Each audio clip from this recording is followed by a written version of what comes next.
شفتوا قصه البنت اللي طلبت من ابوها تاكل بطاطس؟ شوف كده.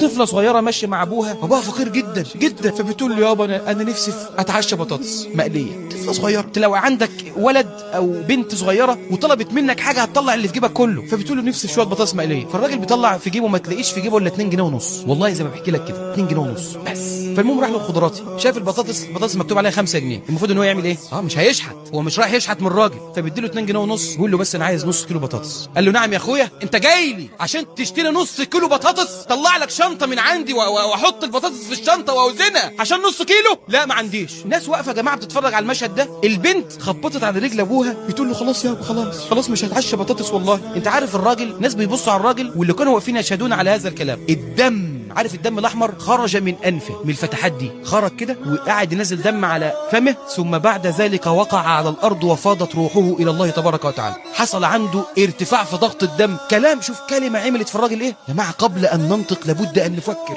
فكر 1000 مره قبل ان تنطق مره، فكر 1000 مره قبل ان تنطق مره. لا حول ولا قوه الا بالله. جبر الخواطر مش هيكلفك كتير والله، ممكن بكلمه تجبر خاطر حد لو مش هتقدر تساعده.